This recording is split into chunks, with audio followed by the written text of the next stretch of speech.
Welcome to Steer the Line, where every Friday we give you NFL analysis, fantasy football breakdowns, and sports betting previews. I'm Christian Giordani, joined alongside Loud-desmo and Rocky Giordani. Now let's get ready to steer the line.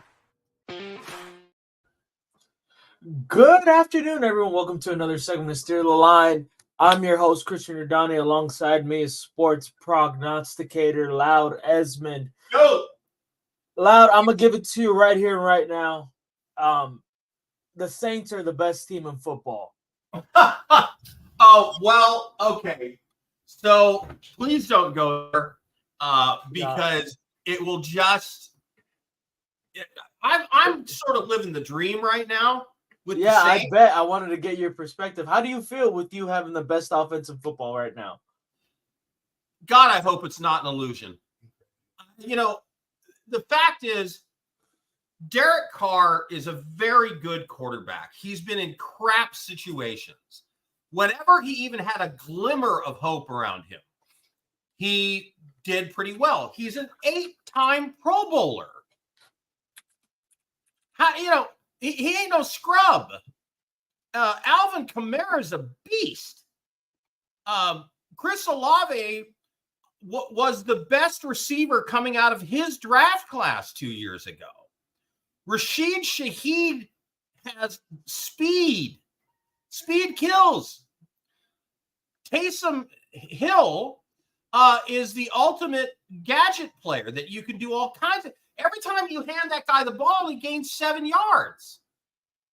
So the pieces were there, and the defense for the Saints has always been pretty solid under Coach Dennis Allen, and sometimes spectacular.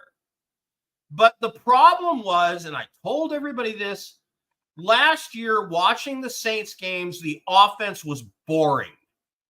It was boring. It was predictable.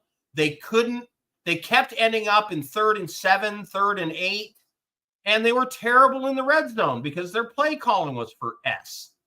So, any team with Chris Olave, Rashid Shaheed, Alvin Kamara, Jamal Williams, Taysom Hill, Foster Moreau, and the other tight end, those are some weapons, man. It's just, they weren't using them. I thought the Saints offense would be improved. I did not see this coming. Now the question is the Cowboys defense that terrible? I don't think so. The Cowboys. We're going to find out on Sunday. Yeah, we are going to find out on Sunday. Just to give you a rundown on how good your Saints have been. They have been number 1 in total points in the NFL, number 1 in total touchdowns. They're top 5 in rushing, passing, and receiving yards as well. And Alvin Kamara is the number 1 leader in fantasy PPFR right there. And Derek Carr is the 3rd highest fantasy rated quarterback as well. Yep. Okay. So I will not pick Saints games. I will not pick Notre Dame games because I am too close to both teams. And I tell people this, and this is a sports betting show, don't bet your fandom. If a sportsbook guy sees you coming and you're placing a bet on the team that's on your T-shirt, they're not worried. You are a square better. They are not worried. They are sure that they are taking your money. It's the people that look at things analytically and look deep into the research and understand trends. And there's a couple I'm going to talk about that are going on right now that are just insane, that are going to influence, I hope will influence some of your betting decisions this weekend. In college football, a couple of interesting games tomorrow, mostly in the evening. Tennessee goes to Oklahoma. So the Tennessee Volunteers playing their first SEC game. They go to the Oklahoma Sooners, and they are favored on the road at Norman at -7.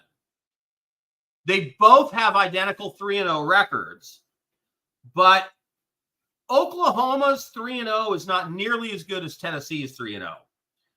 2 games ago against Houston, they only won 16-12, and Houston's terrible. And then they got a 34-19 victory over Tulane. That's a team that the old Oklahoma used to beat by 70. Tennessee has been absolutely dominating their opponents. Now, they've played 2 crap teams, but they've beat both of them by 60-something points. And their offense just looks unstoppable. So I'm on Tennessee tomorrow night, -7 at Oklahoma. I think a lot of people are probably afraid of that number because Tennessee, Oklahoma in Norman, well, it's not. People get caught up in bad betting philosophies, which is they think of what Oklahoma was. That is not who Oklahoma is. Thinking about teams the way they were as opposed to who they are is like thinking you're going to see your high school hottie at the 30-year reunion and she's going to be just like you remember. No. Gravity will have taken some effects. Just saying. So yeah, that's a mistake that a lot of inexperienced bettors make, is they get caught up in what a team was, and they don't really understand what the team is. Speaking of was and is, how much do you know about Lane Kiffin? Not much. No, he was the coach of USC. You are a USC fan. Yeah. Father UC alumni. USC fan. Went to the games as a kid. Okay, so you don't remember the Lane Kiffin era at USC that lasted like a season and a half? Okay, too young as a kid. Lane Kiffin has always been kind of an ass, and kind of an arrogant SOB. But what I admire about him is he has learned from his past mistakes. This is something that we must do in life to progress. People that make the same mistakes over and over and over again, they never progress in life because they don't learn anything. Lane Kiffin always has had a brilliant offensive mind, and because of that, he's been able to recruit flashy receivers and running backs and quarterbacks, but he always neglected the offensive line and the defense. This year, not so much. Ole Miss has that same explosive offense that you're used to seeing, but they have added a power running game. They have a good offensive line, and they have this 250-pound running back who looks like Derrick Henry did in college. He just trucks people. He's his own offensive line. Every time he runs the ball off tackle, he's dragging 6 people with him by the time he gets tackled 8, 9, 10 yards down the field. It's kind of like watching, say, like the uncle playing, football with a bunch of the nephews. Yep. There's 6 hanging on him before they bring him down, or you could say hyenas on an antelope. And they play good defense. So old Georgia Southern comes calling at Ole Miss. They have only Georgia Southern one win against a team that you'd even recognize, and that was Nevada. And the Nevada last week went on to lose to Minnesota, who can't score, 27-0. So Georgia Southern has no wins of any quality at all. It's a big line. It's 34.5. But what's a big line in college football? Yeah. Ole Miss has covered north of 50 points 2 weeks in a row to open the season. So am I scared of 34.5 with Georgia Southern coming to town? No. So I love that pick. All right. Any thoughts on either one of those before I finish out my college football picks? No, go on ahead. Michigan State comes calling it Boston College. I love what I'm seeing out of Boston College under Bill O'Brien. O'Brien's kind of an ass, but he seems to have found something here with this blue-collar Catholic school Boston College team. Michigan State's lone really win against anybody you'd recognize was Maryland. Maryland isn't that much when it comes to college football. The spread's a little high for me, but I will take Boston College at home minus 6.5. Now, this one is surprising. The Florida State Seminoles last season went 13-0 and were left out of the college football playoff because their star quarterback got injured. Cal Berkeley has not been good at football in 20 years. Berkeley is undefeated on the season. Florida State is winless. I think about that. They went 13-0 last season. They are 0-3 so far this year after coming in believing that they would have a shot at a national title. Cal has a quality win against Auburn, and they play good fundamental football. I don't do a lot of psychological plays. I'm more of an analytics guy like you, Christian. Yep. But Florida State is a team that is made up of 50% of transfer portal. Those teams are Frankensteins to me. If they're winning, they're going to stick together. If they're losing, they're all jumping ship. So I don't think Florida State can turn it around. I think their season's already in the toilet because any chance of a playoff or any meaningful games in December, January, they're gone. They're not reeling off 8 straight wins. It's not happening. So with that being the case, I'm going to spread my bets around a little bit here. I'm going to go 35% Cal +3. I'm going to go 35% under the total of 45 and 30% Cal on the money line where they are +165. If you hit that bet, you're doing very nicely. All right, there's some college football for you. Christian, any NFL news of note that you want to get out there? NFL news of note. I just have one question for you. The NFC West is up in arms. You know, you got the Rams with a handful of injuries. The 49ers missing a lot of key pieces in McCaffrey, Samuel, and Kittle now. Is the NFC West up for grabs with those two teams injured? And if it is, what team do you think could take it? You know, the Seahawks are scary in that division now. They're 2-0. They're playing some of the best defense in the league. Keep in mind, who is their coach now? The guy who led the Ravens defense, the defensive coordinator of the freaking Ravens for years, has his head coaching opportunity in Seattle.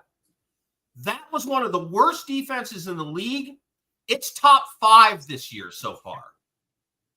Geno Smith is, you know, we've all talked about how surprised we are that he's rejuvenated his career. But again, like Derek Carr, look at the crap situations he was in. He went to the freaking New York Jets. I mean, we'll talk about Aaron Rodgers at some point, maybe. Well, no, we won't because I can't stand him. But man bun, crybaby, dark room BS. Come on. By the way, did you know he was voted the most annoying NFL player? That doesn't shock me. That doesn't shock me at all. Yeah, they polled all the players in the NFL anonymously, and he won in a runaway. The most annoying player in the NFL, according to all the other NFL players, is Aaron Rodgers. We're not surprised by that. You know, the 49ers, I wanted to take them against the Rams because I'm like, oh, no Puka Nacua, no Cooper Kupp. The offensive line looks terrible. They got absolutely run by the Arizona Cardinals. But then I looked at the 49ers and I'm like, okay, no Debo, no McCaffrey. Okay, we knew that, but now no Kittle. Yeah. So you know what? They can run the ball. If I'm the defense of the Rams, I'm triple teaming Brandon Ayuk. Yep. And then you're gonna have to beat us with Brandon and Jennings. Yeah. You're gonna have to beat us with Brandon Jennings, and I don't like your odds on that. No, and now, do I believe that the Rams will win that game? No. Do I believe the 49ers can beat anybody with that team minus 7.5? No. That is a stay away game for me. Yeah, same here. Because I'm not sure what either team is going to be doing because of the injuries. There's a bunch of games that normally I would like the lines, but the injuries or the personnel issues have me so concerned that I'm like, yeah, you know, I really only have 3 NFL games that I like a particular side or line on. But I'll tell you what I do like in the NFL right now. Have you seen how many unders are cashing in the NFL? I haven't, but it makes complete sense what's been going on this season. And before we go into this, I just want to let you know, no rookie quarterback in this draft has thrown a single touchdown in the first 2 weeks. They're playing like rookie. That's how bad the offense. But I'm saying that's how bad the offense in the NFL has been this year. Okay.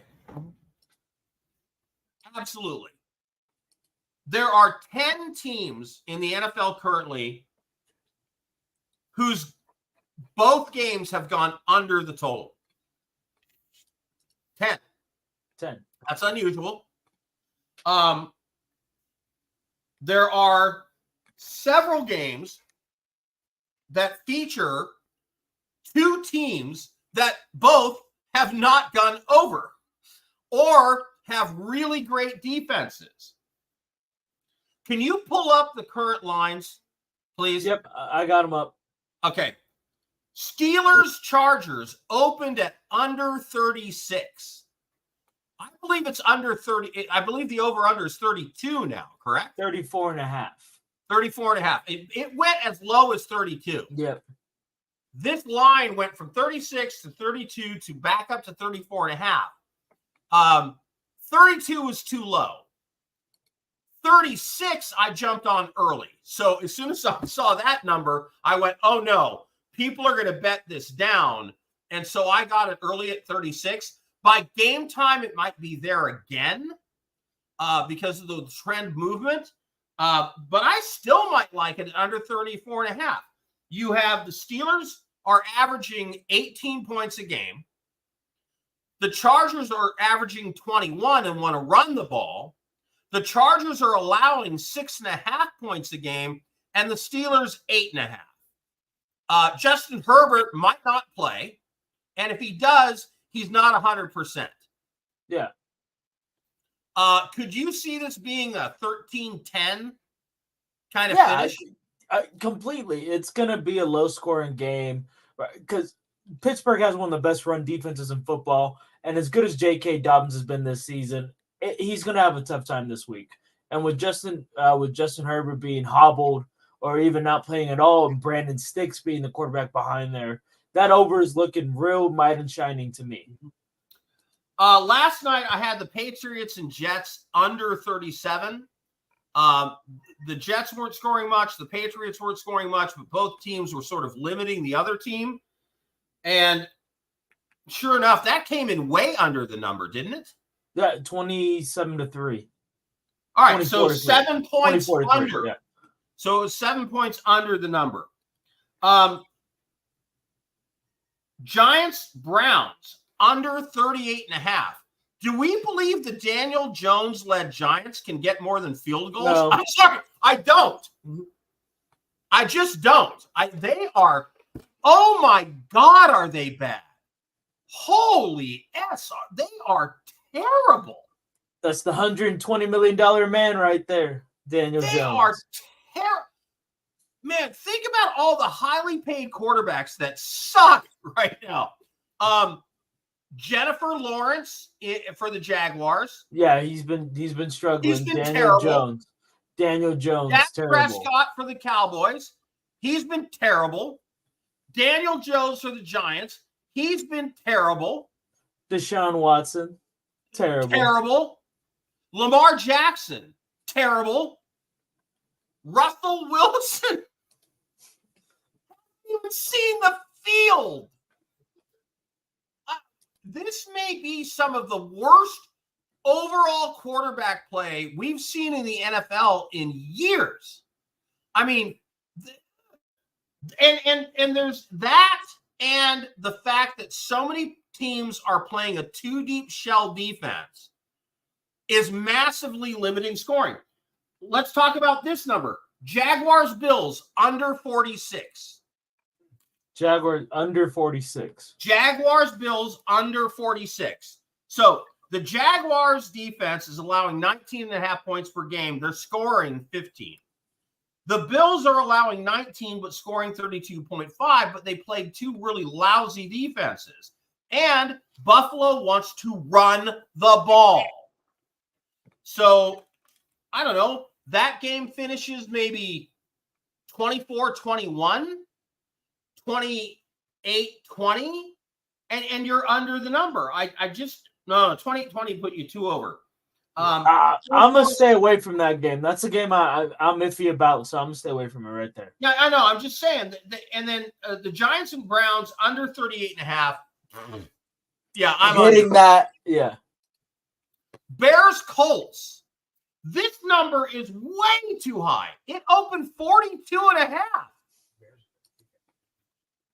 The Bears are allowing 18 points and scoring 18. The Colts are allowing 22.5 and scoring 18.5. I think that game ends up 17-10. Caleb Williams is terrible. Anthony Richardson is terrible. The thing that scares me in a game with two bad teams is turnovers and special teams points. Chaos. Yeah, chaos is the problem there. If somebody gives up 2 pick sixes, you're screwed, right? But again, I don't think the books have quite caught up with how low scoring the NFL is going to be right now, because there is terrible quarterback play, and the two deep shell defense is massively limiting scoring. Unless, of course, you're the best team in the NFL right now, which is New Orleans Saints. Just saying. And you know what? Are they doing it with the passing game? No. They're running the rock right down people's throats, man. They were putting those Dallas defenders on skates. Monday morning, all I heard from commentators was, "Oh my God, the Dallas defensive linemen were 6 yards downfield and pancaked." That left tackle, Fuaga, for New Orleans, oh my God, he's a beast. And their center and their right guard are all pros. So, I mean, they have the pieces, and both their tight ends can block. So, yeah, scary. All right. Storyline I'm interested in. Which 2-0 teams are for real and which are not? Which 2-0 teams are for real, which are not? All right. So, 2-0 Bills. For real? I'm a Bills hater. I'm a Josh Allen hater, but I'm going to say right now the Bills look like a really, really good team. So I'm going to say for real, just for right now. The defensive injuries worry me. Yeah. Chargers 2-0. No. They played the Panthers and whoever else. I can't remember. Kansas City Chiefs. Yeah. 2 times. You gotta go. You can't count out Patrick Mahomes and the Kansas City Chiefs until somebody starts beating the Chiefs regularly. Sorry, gotta go with them. Texans. Yeah, they're real. CJ Stroud is here. Yeah, with the defense they have, they are contenders for the NFC. The Seahawks have a great, I mean, is there a better 3 receivers? No, there is in the no better NFL? receiving core. Jackson Smith, Majigba, Tyler Lockett, Tyler who in my Lockett? opinion, who was a Hall of Famer, and DK Metcalf, a top 10 receiver. Yeah, I mean, you have the beast in Metcalf, you have the best route runner in Lockett, and you have a speed burner in Njigba. I mean, that's a tough. I mean, if you're a defense, we're playing 2 deep zone, and then they run the ball at you, Charbonnet, or unfortunately, the other running back, the power running back, is hurt. Yeah, but, Walker. They can run the ball at you with Charbonnet too. Okay, here's the other 2-0 teams. Steelers. 1 minute. No, I don't think Vikings. they're real. Ooh, Maybe. You know what? I'm gonna go off the words of my dear father, Rocky Giron. Do not count out Justin Jefferson and Sam Darnold. The most surprising 2-0 team, according to all the NFL pundits, is the New Orleans Saints. Yeah, Saints are real. I hope it's going to keep going. And that is my pick of the week, the Saints -2.5 going ahead. Alongside the Bengals at home, alongside the Bengals -7. All right. I got 3 that I like in the NFL side bets. Seahawks -4.5, Falcons +3, Ravens -1 to beat the Cowboys. That is our bets for this week. We will see you guys again next week on Steelers.